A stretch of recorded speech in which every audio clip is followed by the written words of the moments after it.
Welcome to another episode of the Big Brand MMA podcast. I'm your host, Big Steve, like always.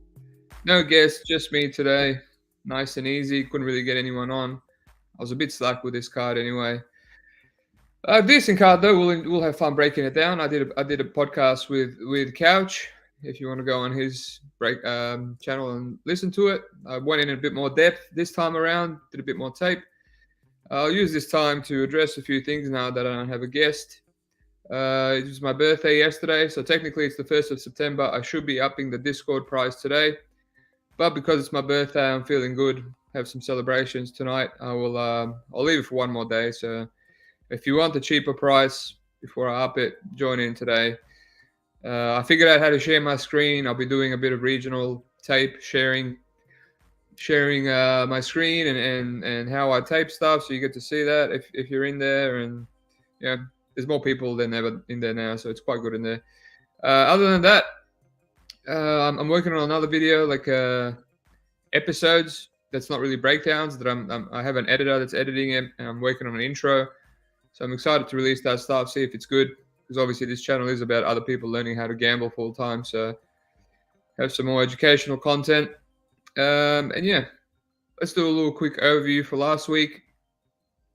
So last week I had so many bets. I haven't had that many bets in a long, long time, especially if you know my style. So we started off with journal errands, small poke, half a unit. It felt like a losing value bet as the week went on, but I let it ride, and no regrets whatsoever. Almost knocked him out in round two. Round one, really, really unfortunate. A few shots that Choi landed, they ended up being big moments. And Jano ended some big right hands and didn't really wobble Choi. So, I mean, that's really, if he wobbled him a few times there, that's it, 2-0 going into the third. Yeah, no regret. JJ Aldridge KO, played that to win half a unit. I mean, went as planned. Nice way to boost a $1.10 favorite. Billy Goff, Yasuka Kinoshita, volatile fight. I had Goff at an early line the whole week, and I switched to Kinoshita. After the line closed in, it looked good at the start until it didn't.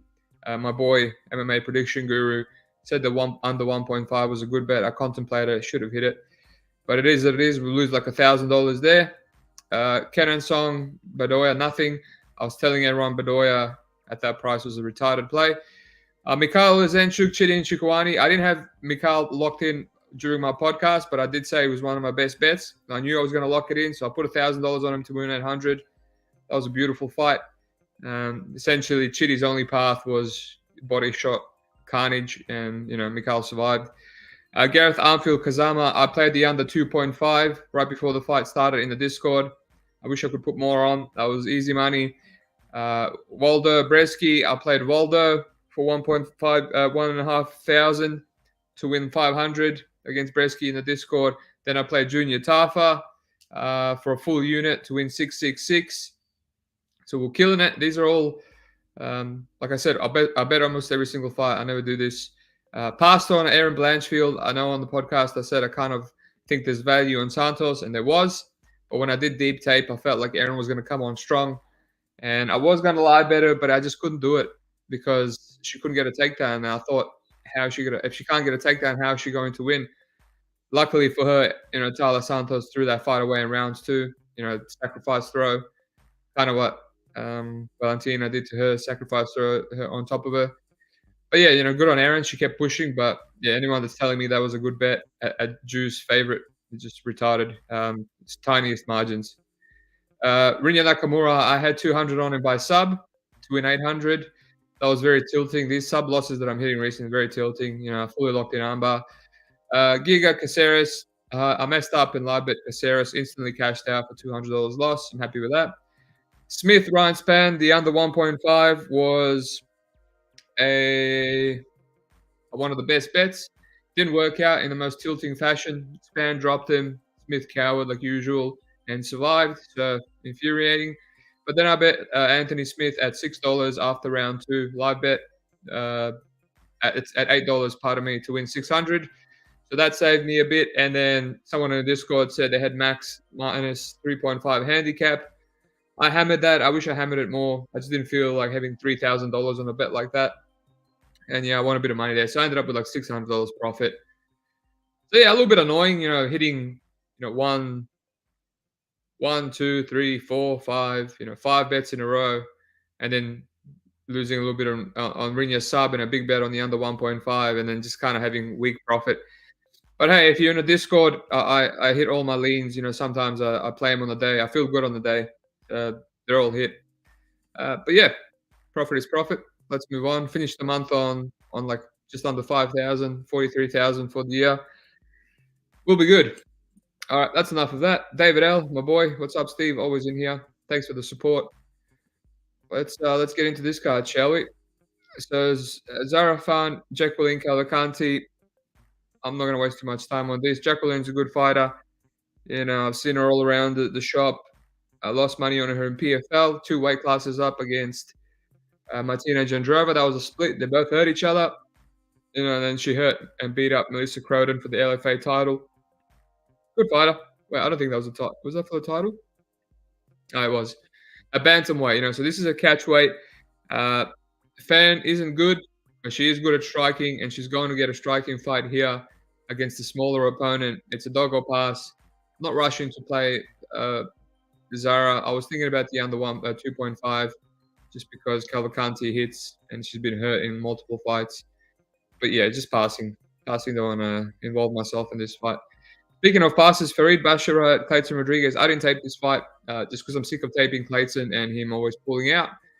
I know what he's about. I mean, actually, don't know what he's about. I wish I could see another decision fight of him. What I saw in Contender and in the CJ Vergara fights, it's kind of not enough for me. I want to see more of him. I think the kid's young and talented. I think he has a lot of potential. But I just want to see it. Yeah, I want to see it. And, he's getting a bit of a step up here and he's moving up as well.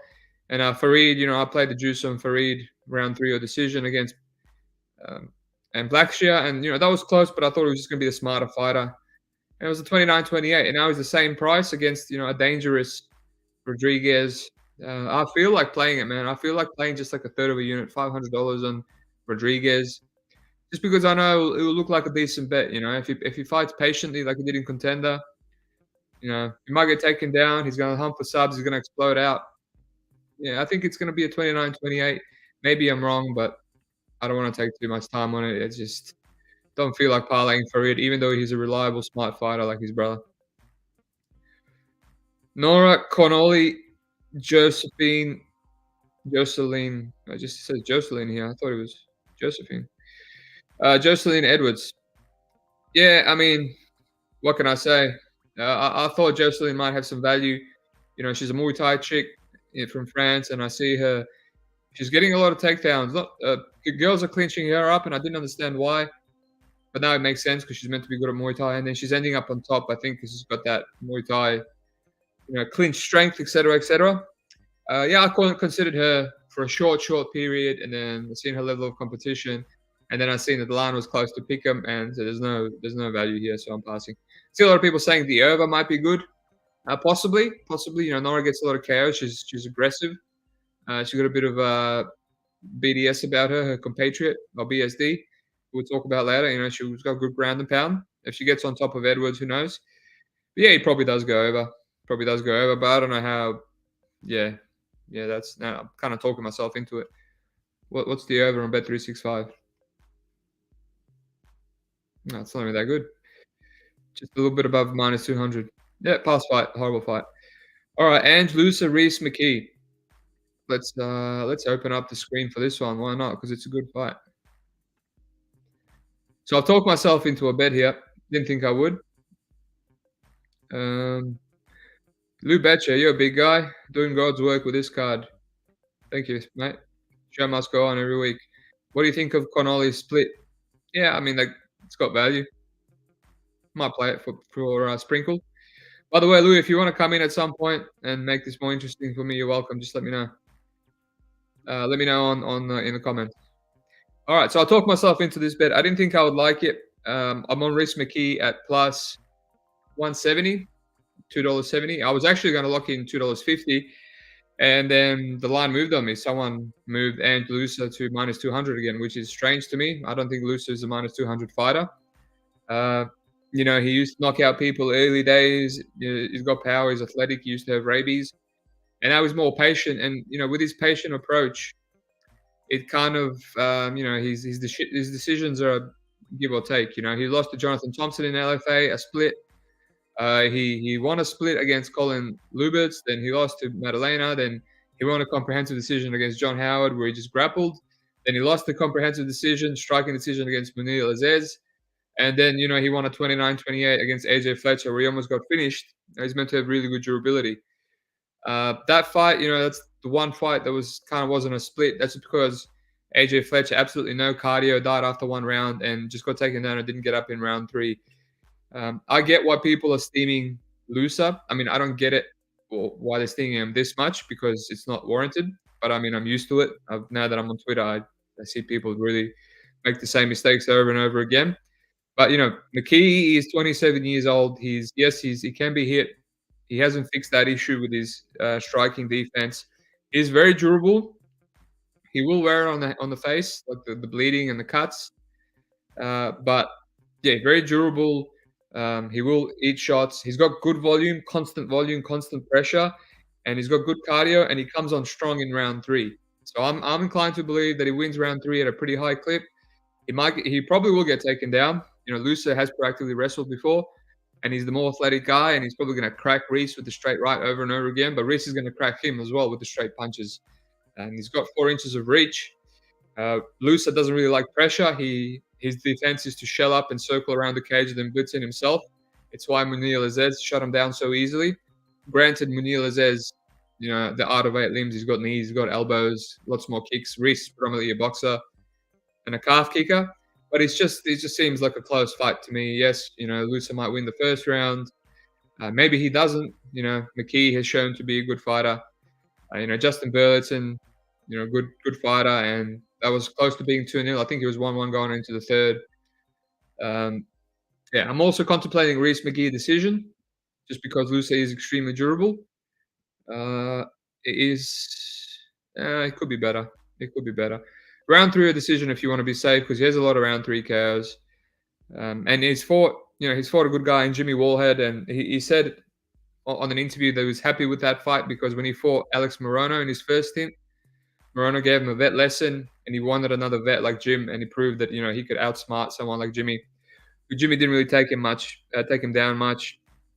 And Jimmy also has power too. Jimmy sparked some fools, Figlak and Skibinski with one punch. So yeah, ultimately I feel like this is a competitive decision. I've talked a lot about it, and I just think Rhys is the side at even plus 150. But I see someone is telling me McKee is down to plus 135. Yeah, obviously the public has caught on now. Mr. X. George and Nora. I like fighters getting cut from the UFC, reproving themselves on the regional scene. LA Modestus. I mean, his cut was a bit unwarranted. He got a short notice against Kamzat. And I was impressed how, I had the unders there. When Kamzat first came in, I was hammering the unders, and I was impressed how long McKee was moving and surviving that ground and pound onslaught. So Loosa's just going to hold on for dear life, and yeah, we're going to see like a competitive split decision. We're going to see him probably lose rounds where he doesn't dish much damage out on the ground. Shelter 955. People see you kill Cliff and go blind. Yeah, I mean you can. The gym can only do so much for you. If you're Ange Loosa, you need a lot more work than that. All right. Great fight. Great high-level fight for 2 debutants. Well, Tyler's not a debutant. Tyler Lapilus versus Caolán Loughran. Yeah, great fight. Great fight. I had to brush up on Tyler. I watched him a long time ago in his first stint and kind of forgot about him. Every time I tape someone, he pops up on the tape, and I think to myself, why is he not back in the UFC? And here he is. Yeah, ultimately, there's a lot of tape for this fight. My only issue is I don't know how Loughran is going to fare in the UFC. He's got confidence.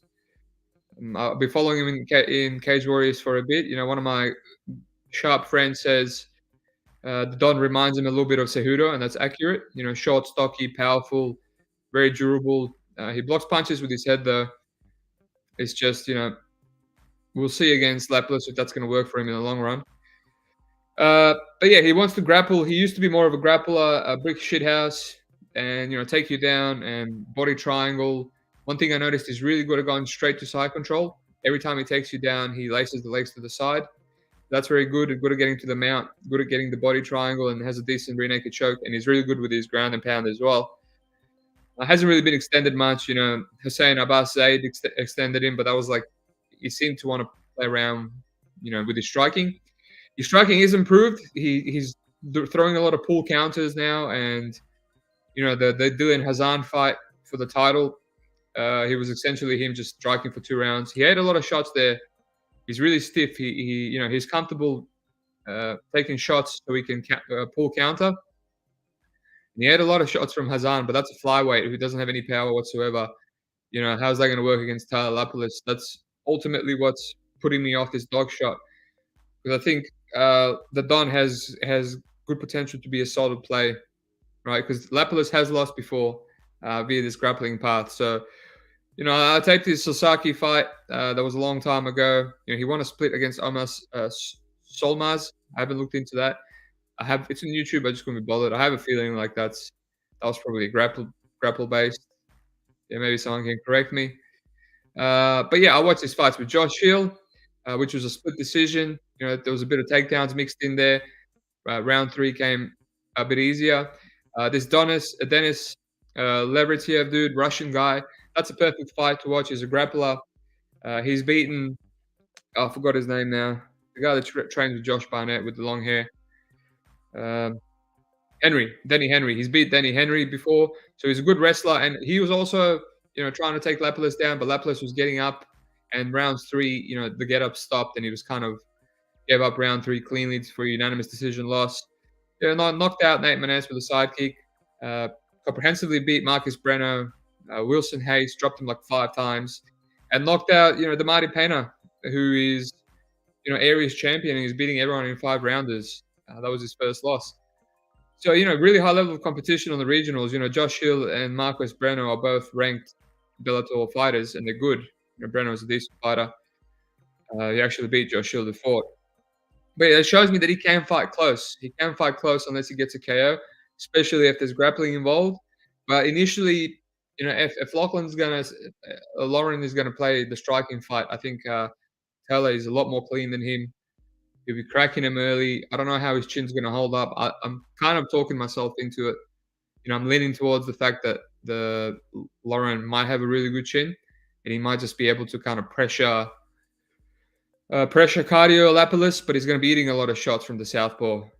Lapilus has pull counters. He's got a 1-2. He's got head kicks, calf kicks, body shots. Yeah, it's a great fight. I'm not really interested at plus 130 on Loughran. It went to 150 on Bet Online. I haven't checked Bet Online. Oh, it's 140 on Bet365. So yeah, it's probably still 150. It's a great fight. I'm definitely leaning dog or pass just because I can't play Lapilus at minus money, because if he is good, if the Don is good, I most likely think it's going to be a split decision. So yeah, it's just see how we go. See how we go tomorrow when I wake up. But yeah, dog or pass, great fight.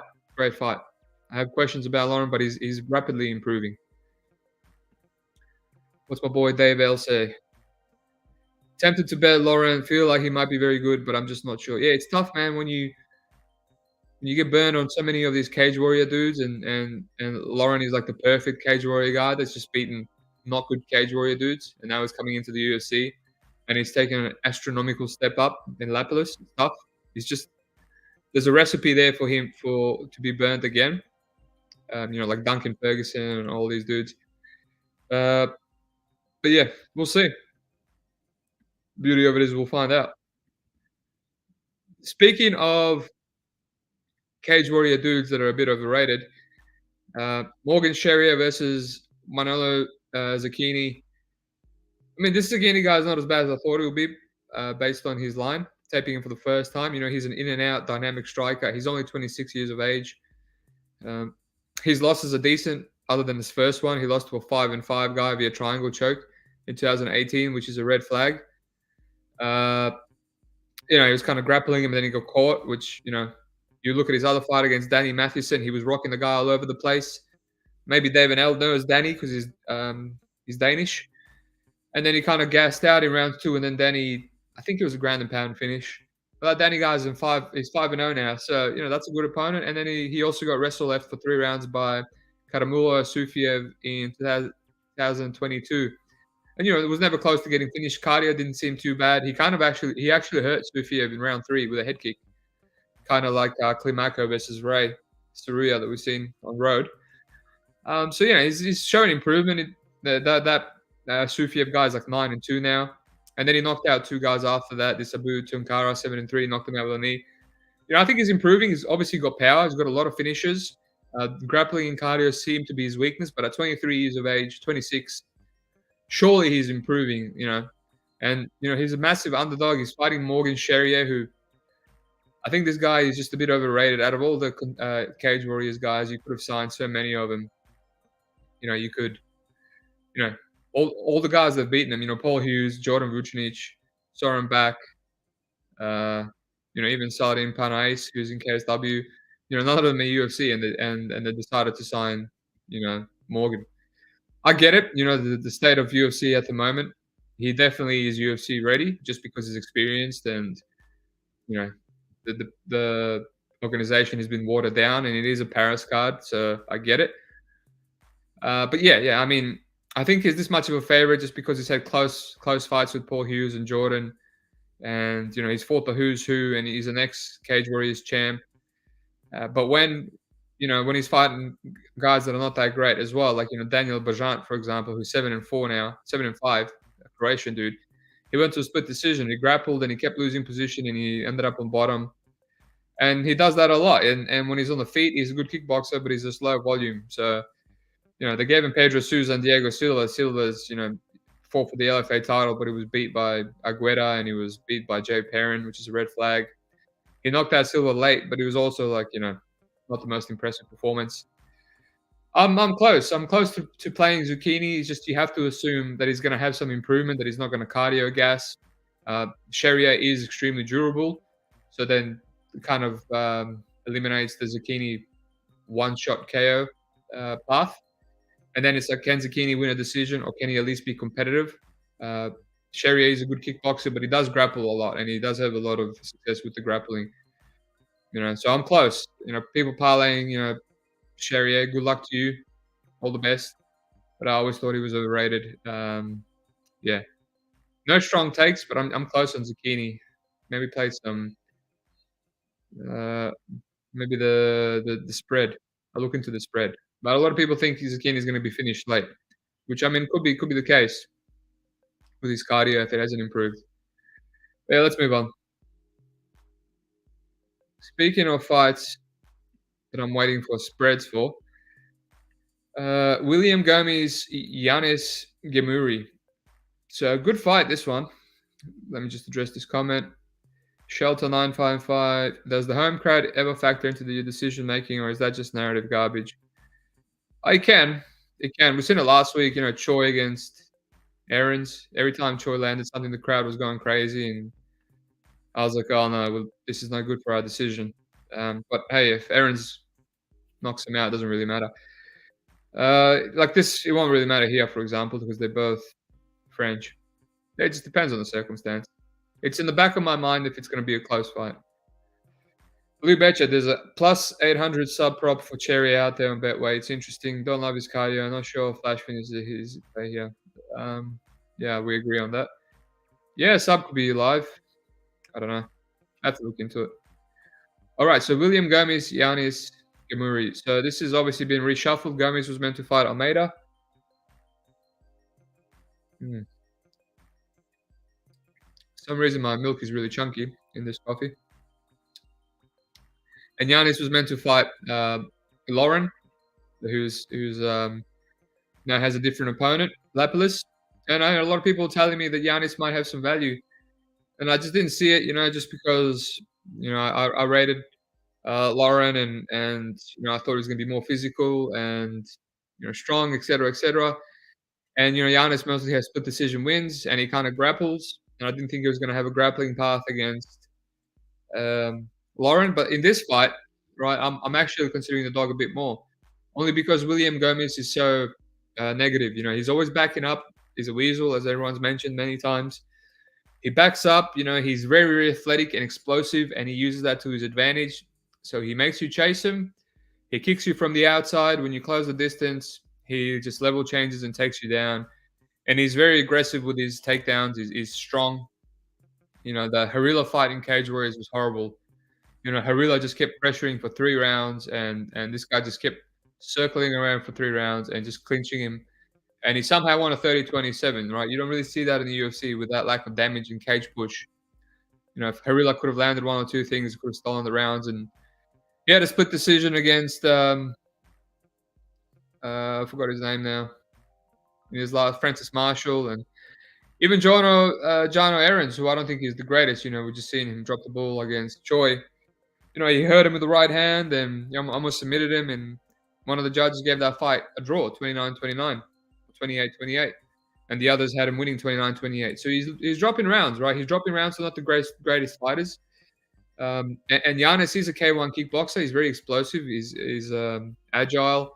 But he's surprisingly, when he wins fights dominantly, he's mostly using his own grappling. He's very good grappler, and you know, I don't think he's going to have too much success wrestling Gomis, because Gomis' takedown defense seems elite. You know, Francis struggled up until round 3. And a lot of people have struggled. You know, when I went back into his regional, he's usually the more stronger guy.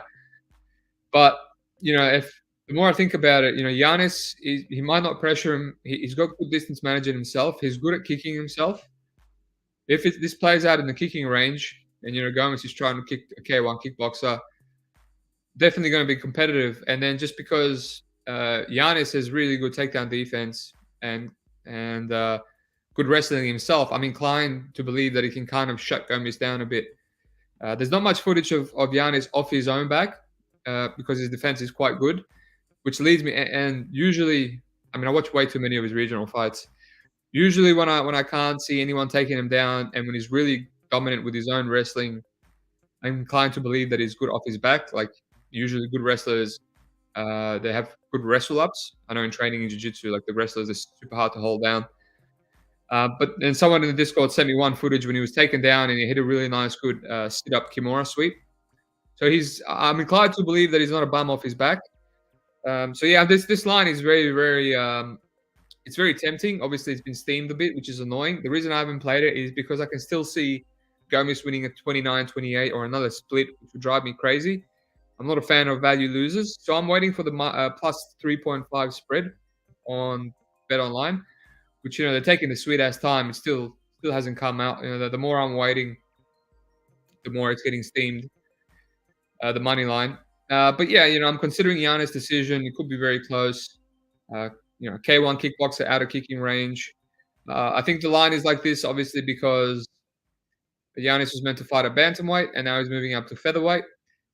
But most of his fights are at featherweight. If you look at his regionals, he was just dropping down for this fight. But you know, I get it. He's going to be undersized. If he could drop to bantamweight, then he's more of a bantamweight. But I think he'll be fine. He's not cutting weight, so I'm waiting for that plus 3.5. He can still lose. I had this feeling he still might lose just because idiot judges. You're seeing a lot of retarded judges these days giving 30-27s when it's a clear 29-28, and it's ruining everyone's handicaps. I've kept that in my brain.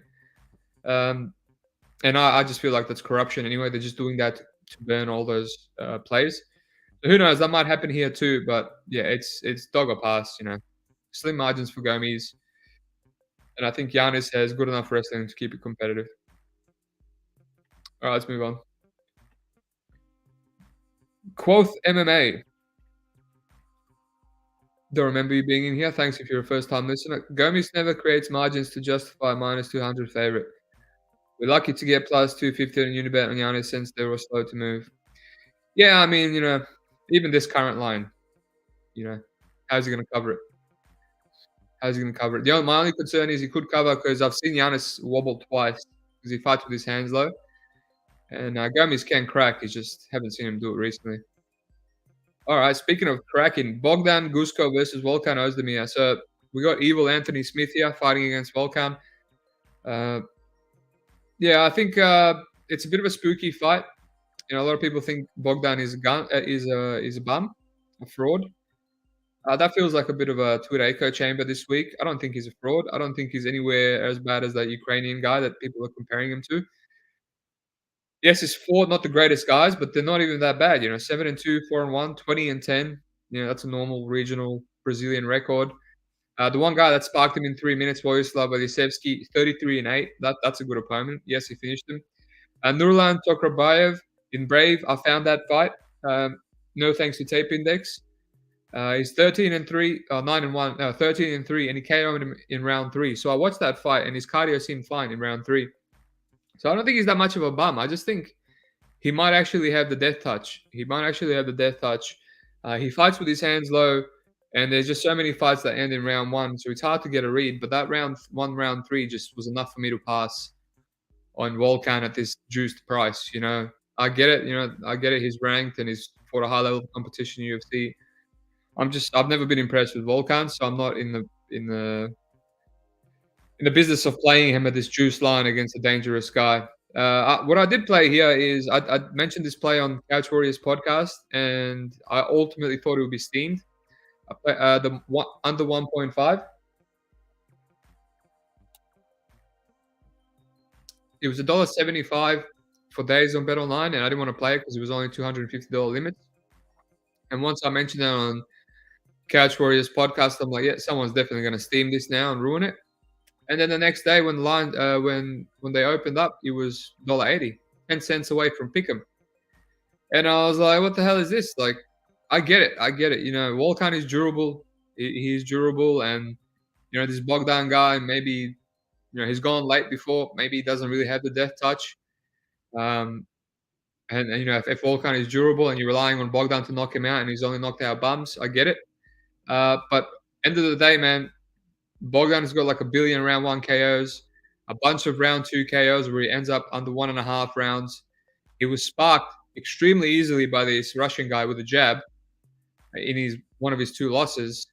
And the way Volkan came out against Krylov, he was cracking him. He came out super aggressive and he was cracking him. And from what I've seen, the small footage of this Bogdan guy, from what I've seen, I don't think he's going to be able to take those Volkan shots. So, end of the day, I mean, it's just the price. It's a value play. They're almost telling me there's a 50% chance that this fight goes under 1.5, when statistically, really, it should be like 60% at least.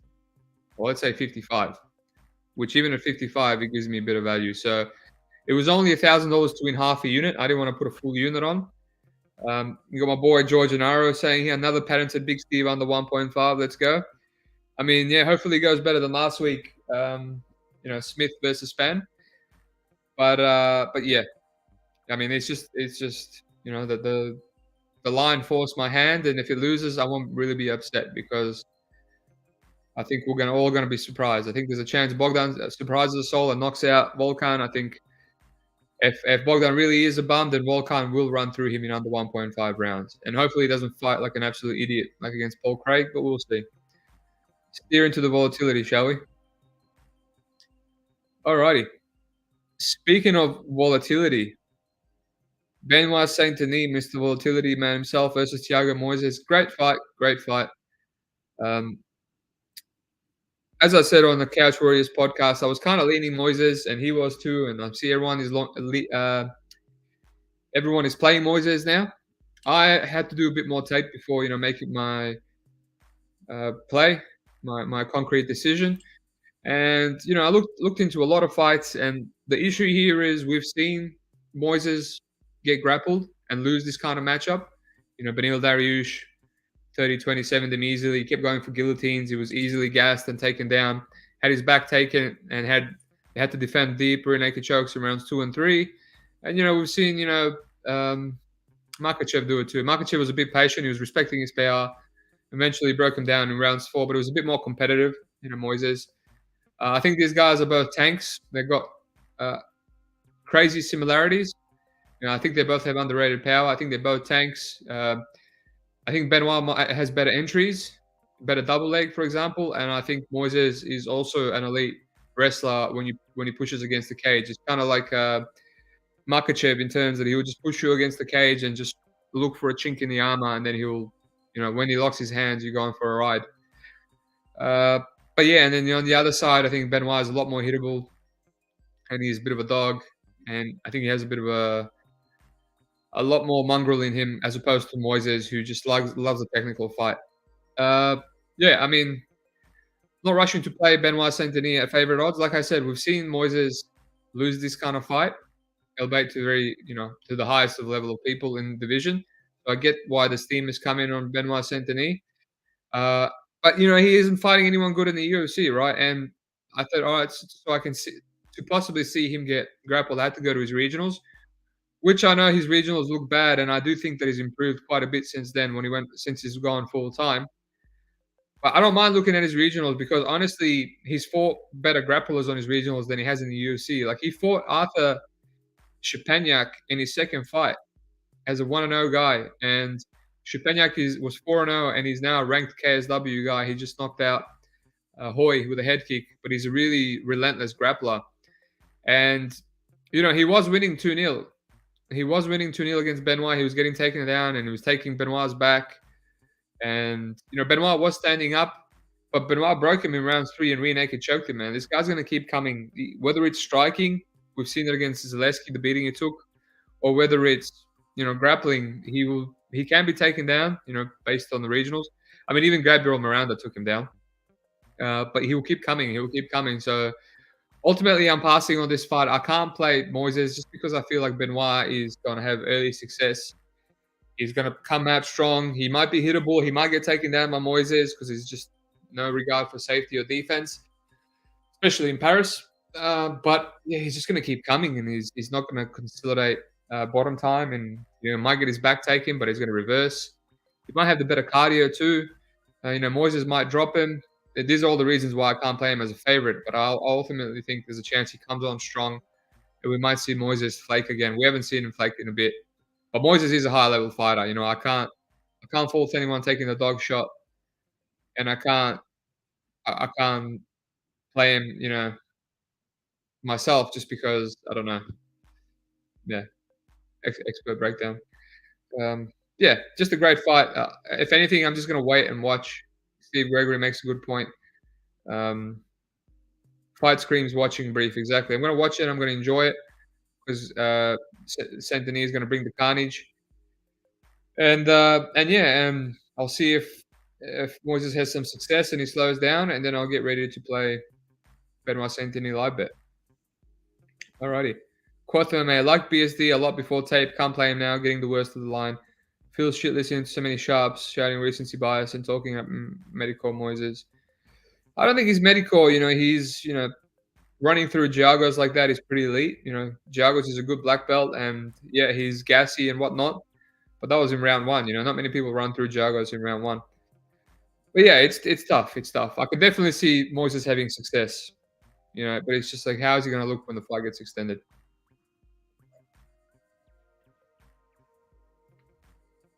All right, Manon Fiorot, the Beast versus Rogue Thug Namajunas. So I didn't have much of a take on this fight originally. Obviously, I didn't tape it much. But now that I've taped a little bit more, I'm looking into the possibility of playing Rose Namajunas. She's probably one of the better dogs to play in the women's division. Manon Fiorot, yeah, she's good. She's got her advantages. She's fought a lot of good matchups, I would say. Up until Buena Silva, who was just like a punching bag with no defense and bad footwork. Same as Jennifer Maya. And Caitlin Chikagian was meant to be a competitive fight. Two distant strikers that have close fights. And yeah, good on her. Good on her for, I think it was a 30-27. I regret passing on that. I just had this feeling that she was going to 30-27 her with the more eye-catching shots. But yeah, now she's fighting Rose, and Rose is one of the better boxers in the division. She's had this matchup before, which full transparency, I do have to tape it. She's had a 5-round fight with Joanna in her prime, and she outstruck her predominantly with her boxing. World-class kickboxer, and then she knocked her out in the first fight, and then she knocked out Zhang with one kick in the first fight, and then she decisioned her, right, when Zhang was so much more physical than her.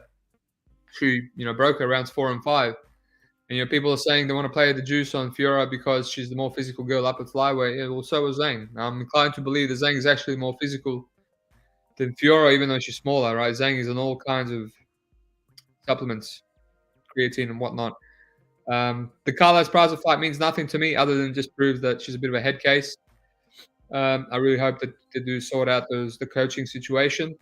But yeah, I mean, the only fight I went into detail, I taped the Jennifer Maia fight, and Maia's landing a lot of shots, man. She's landing a lot of shots with her hands, and Fiorot is kind of slowing down. She throws a lot of volume and a lot of output, and she's good with intercepting side kicks, which he gets clear decisions. And she also mixes in wrestling, but it's like, do you want to wrestle Rose? Has really good jiu-jitsu. Do you want to clinch up with her? It's a different story. And if Maya is landing like clean boxing shots on you, who's like a small, unathletic girl, Rose is really good at closing the distance with her hands. Her boxing, and we've seen it. She's got underrated power. The way she set up Zhang with that head kick was all technique. She was fainting low.